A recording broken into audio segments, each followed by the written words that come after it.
Hello again, VC and other music junkies. Uncle Roddus again with another vinyl update.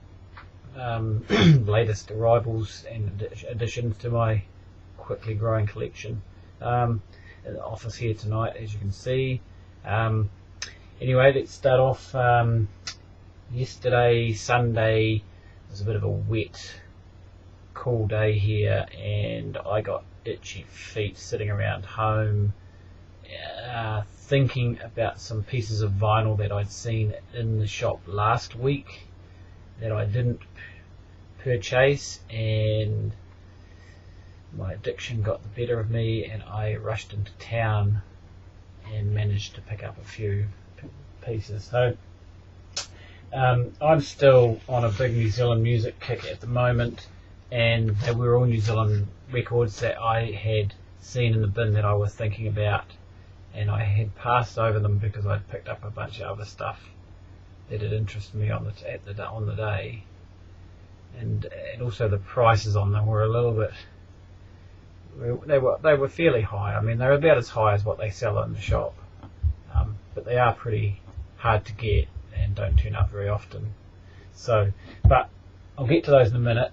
This one here is called Marching Girls, and this is an EP from 1983, 4 tracks, 45 RPM. The Marching Girls were a band that evolved out of a band called the Scavengers. Yeah, I think it was the Scavengers.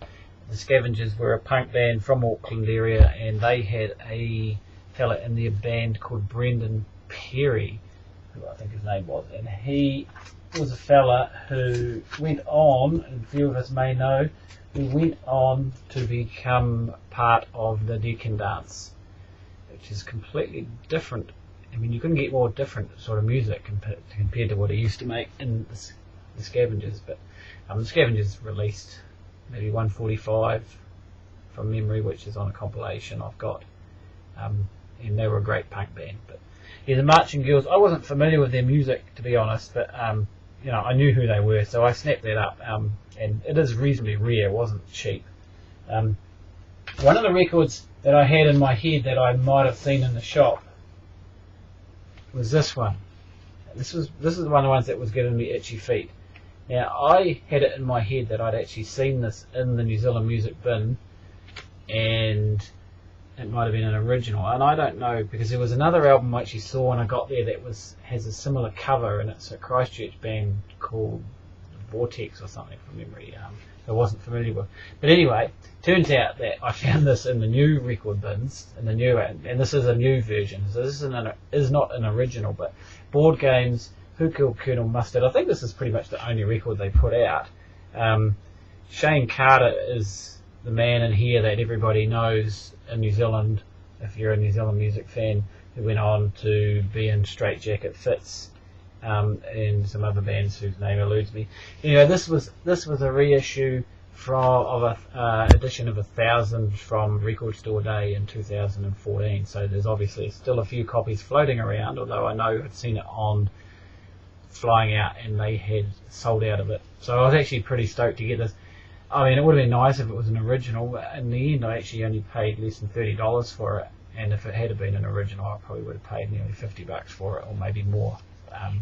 So yeah, it wasn't quite the copy I was expecting, but I'm glad I got it, and to be honest, this is an absolutely fantastic EP. I mean, I knew three of the 4 songs on it, so yeah, absolutely good score. Really pleased about that. This one here I didn't know was there, and when I saw it I thought I better get it. This is the Builders, Bill Dyrene. This is about their 3rd or 4th album from 1989. Pretty bizarre, actually. It's an all over the place record. All sorts of styles of music on here. There's a female vocalist on some tracks. I wasn't familiar with anything off this album. I've heard some of the earlier Builders stuff, just a few songs here and here that were played on the radio, like the student radio station back in the 80s. He's a bit of an underground legend, as Bill Doreen, and that's actually a really good album, and it's pretty rare to actually get your hands on it. There's not a lot of copies around, and the ones that have been around, I've heard people say that they want pretty big money for them. I did pay a reasonable price. I paid pretty much the limit as to what I'm prepared to pay for single albums second hand. And also one that I remembered was there, and I thought, I hummed and hard about it. I'm not a huge fan of these guys, but I do like some of their music. I find them a wee bit twee in places, but in the vocalist, of course, but has pretty high. Robert Scott's hugely famous in New Zealand, not mega famous as in commercially successfully famous, but he's pretty well known in New Zealand music circles, and he's certainly well liked and well respected. And there is some really good music on here. And again, this is an original copy, and I did pay a reasonable amount of money. It's only it's a 6-track EP, and it's a Flying Nun. Flying Nun issues is actually Flying Nun. Does it tell me? 024. So this is the 24th release, and there was another Bat single. It's a 12-inch 45 in the shop, but they wanted $50 for it for a 12-inch single with just 2 songs on it, and that to me is just a bit too much. And they sell at that price. They sell that price because it's reasonably rare. But actually, they had 2 copies of it, believe it or not. Got this home, put it on the turntable. You wouldn't fucking believe it, but it's got a ripple on the first track at the start. The needle practically leaps off the vinyl and judders for the first minute of the song or half a minute of the song, and it does it on both sides. So I'm actually going to have to take it back to the shop and get it replaced. I won't be able to get it replaced because they probably won't have another copy of it. So that was a real shitter actually. The next album, again, is one I paid a fair bit of dough for. Again, I paid pretty much the maximum price I'm prepared to. This is a New Zealand classic, so those of us in New Zealand who know this, you'll like it and love it, no doubt. And this is Chris Knox, his second band, Toy Love After the Enemy. This was their album that they put out in 1980, and it's just called Toy Love, isn't it? And it's on WEA Records, and WEA Records was the record label that pretty much destroyed Chris Knox's confidence in the commercial record industry, and he actually became hugely influential in Flying Nun and the DIY effort of punk, which he was, his first band was a pretty good punk band, The Enemy. This is a good album. It is a bit tamer than I would have expected. I mean, I was familiar with some of the songs. I mean, I never really had a copy of this originally, and I've never really heard the whole thing until now. So, but I'm familiar with several songs. But I think I can understand why Chris was quite unhappy with it, and I think he wanted it to be a lot harder and punkier than it is. But it's still a fantastic album, and it is a New Zealand classic. And it's a really good nick too. It's almost mint actually. The cover is not there's a couple of creases around the corner, but yeah, and the vinyl's pretty close to being mint. Compilations I picked up there. I saw this one. This wasn't too badly priced. Kiwi Fruits Salad from 1984 on J-Ren Records. So J-Ren was quite well known record label in New Zealand. It's got a whole bunch of 80s kind of rocky, poppy sort of, some of it's pretty hard to listen to now. I mean, I was familiar with quite a few of the names like the Idols and the Mockers and the Wastrels and Circus Block 4, Milltown Stowaways, the Spines. Haven't actually heard side 2 yet. I've only managed to play side 1, but the Idols song is a great sort of alt rock song. The Mockers, Elvis and Park, I don't think that's aged very well. Imagination Car Crash Set, I don't think that's actually aged too well either. This Heaven by Marginal Error, a lot of Kiwi music fans might recognise that song, as part of it was used as the intro to the radio with Pictures back in the early 80s and mid 80s. I should say mid 80s, yeah, they changed their theme song and picked that up. Freudian Slips and the Spines, Big Sideways, Milltown Stowaways on the other side. Yeah, so yeah, I've still got to get to grips with this a bit. I mean, I'm familiar with the bands, I'm familiar with some of the songs. There's good stuff on here, but some of it hasn't aged particularly well. It's very that processed 80s thing. And then the last one I picked up yesterday, I hadn't actually seen this before. It is a second release of an album, but this one has a different cover, and this is it here.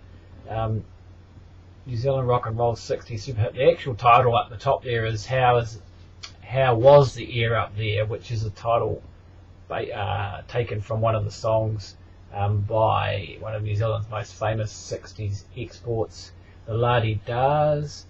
But I looked at the track list, and I knew so many of them, and I have some of them on CD. But what a great compilation! I mean, you know, Sitting in the Rain by the Underdogs was pretty much the one that would just make me buy this on its own.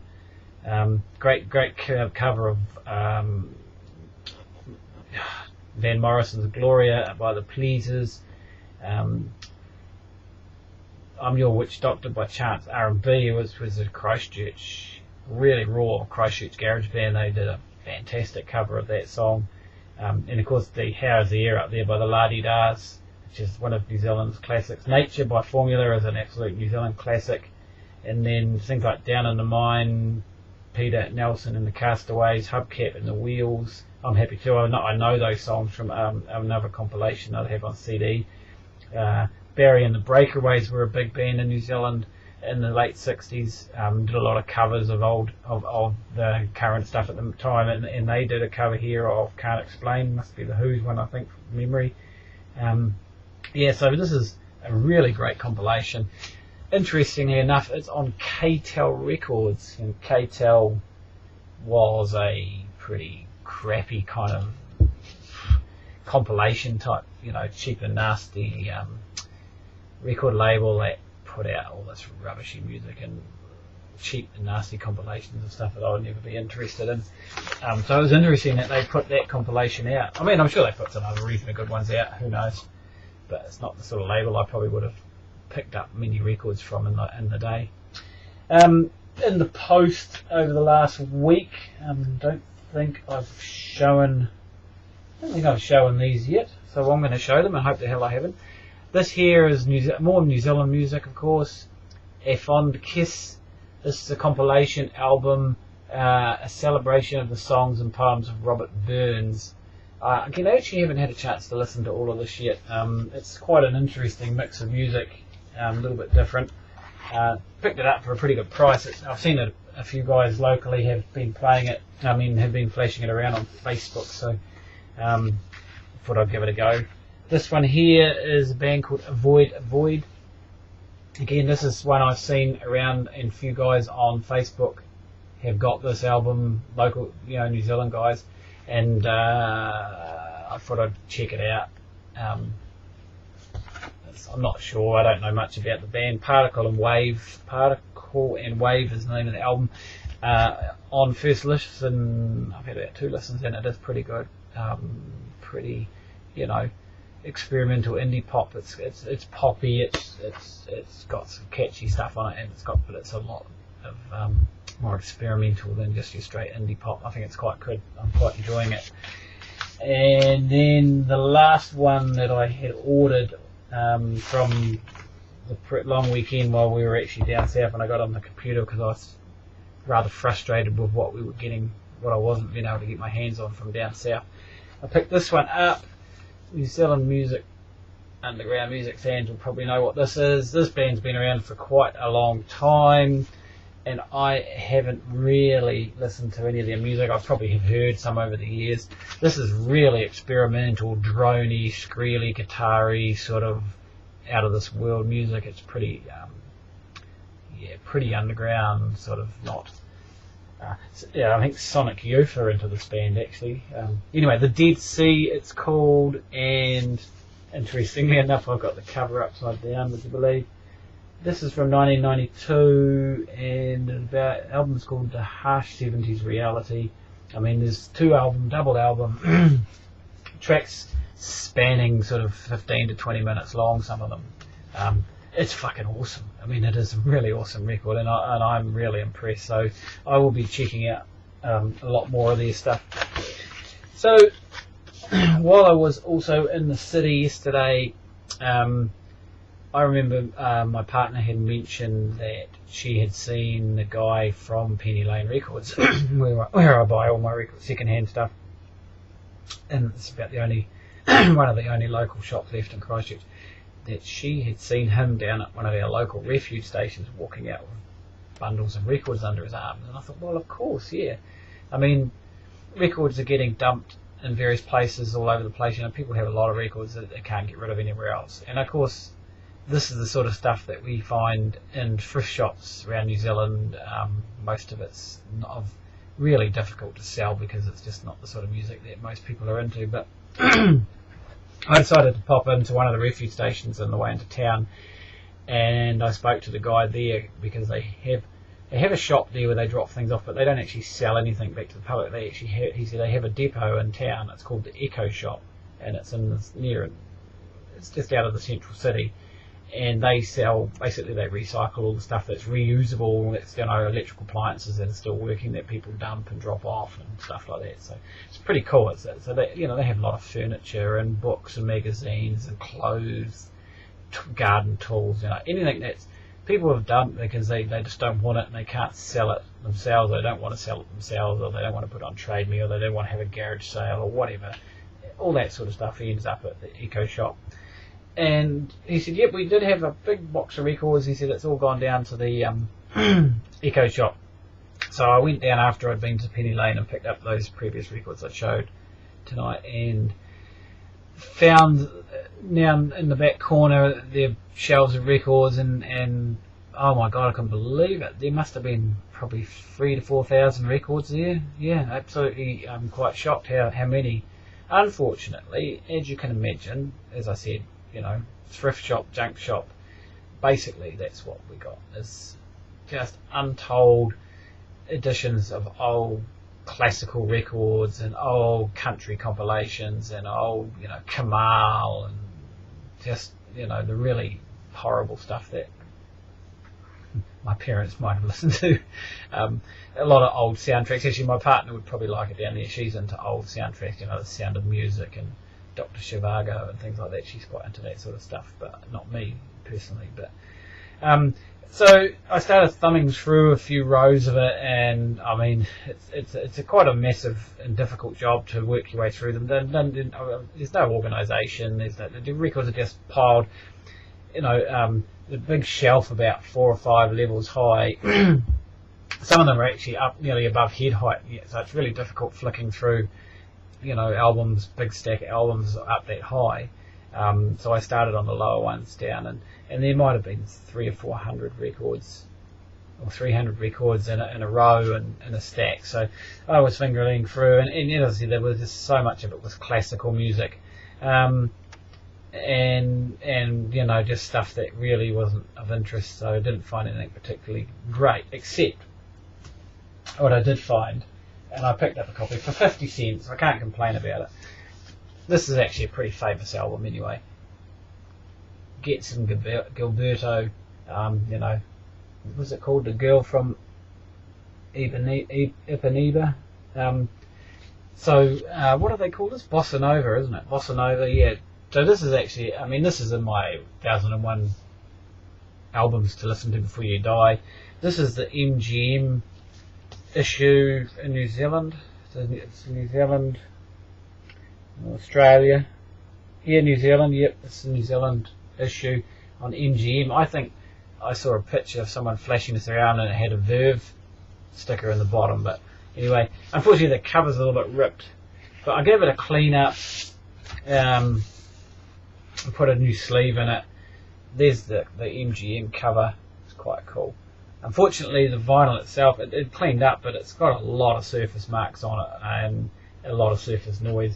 Still, we actually played it, and it did sound and it did sound reasonably good. I mean, the quieter bits, it was crackling away quite loudly, but in the more noisier pieces, if you could call them noisier. Anyway, sounded pretty good on the big stereo, and the missus really likes it, and it's lovely. It is lovely music. There's some pretty good playing on it actually. I do like it. So for 50 cents, man, I can't. I mean, I could probably pick it up easy enough for a decent copy around town for a few. Maybe not quite. I don't know. I was curious to see. I haven't seen it in the shops for a while, but anyway, I'm not a huge classical fan. But sometimes classical music does interest me. I was actually keeping my eye out as I was flicking through these thousands of records, parts of this collection of thousands of records, for any more modern contemporary composers. Anything certainly from the second half of the 20th century would be of interest to me.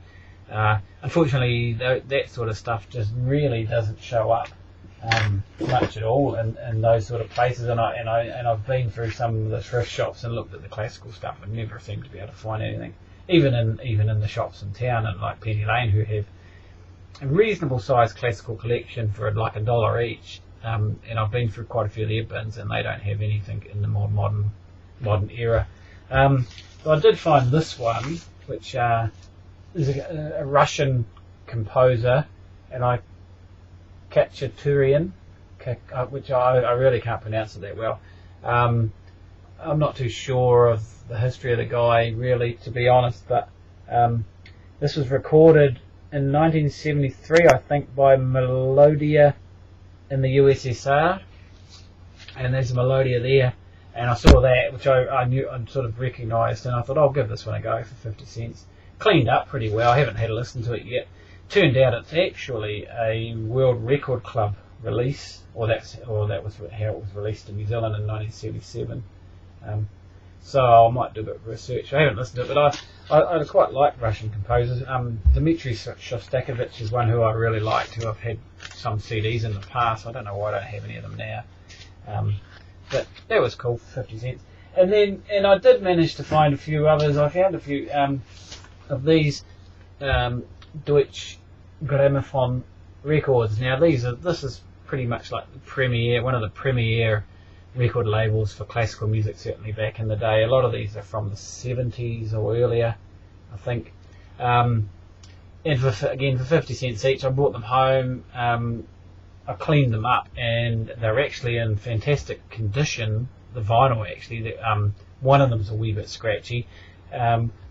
This one here is fairly light vinyl, like it's quite flimsy, but some of the others are a bit more heavy duty, probably earlier pressings and that. So yeah, I mean, this is a premier label.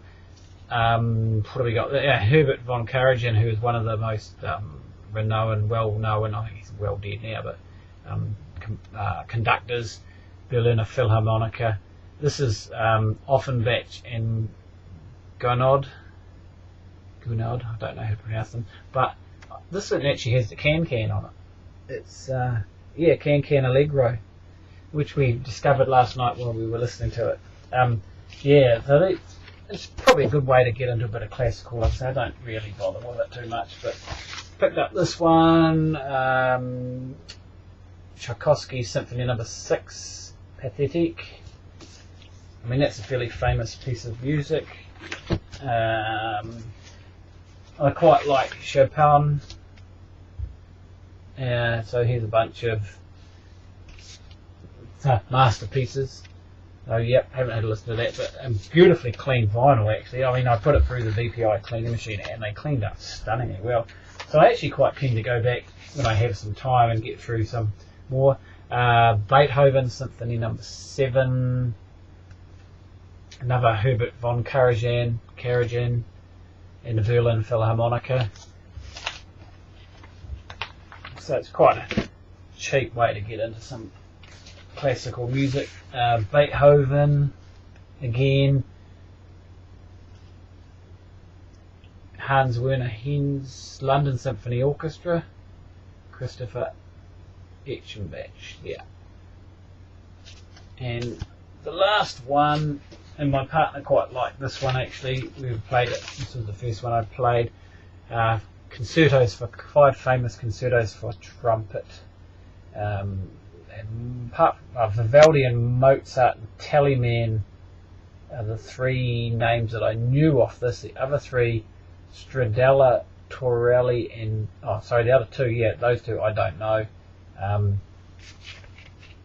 Quite boisterous music on this actually. Yeah, pretty cool. So for 50 cents each, I couldn't really complain about those. It's a good way to pick up a bit of classical music, and they're all in pretty good nick actually. The covers, I mean, there's a little bit of wear around the edges and that, but the vinyl were all really clean once I put them through the cleaner. I mean, they looked pretty grubby when I got them, but once I cleaned them up, they were really nice. So feeding my addiction quite cheaply there, I actually spent $4.50 on all those. What do we get? 1, 2, 3, 4, 5, 6, 7, 8 records plus another one I picked up, which I'm not showing you here because it was that badly trashed. I should have had a look at it, but it was that badly trashed that even after a good clean-up, it was that much noise on the surface. I just couldn't listen to it. Anyway, that's me for this video. Thank you for watching, and we'll see you again next time.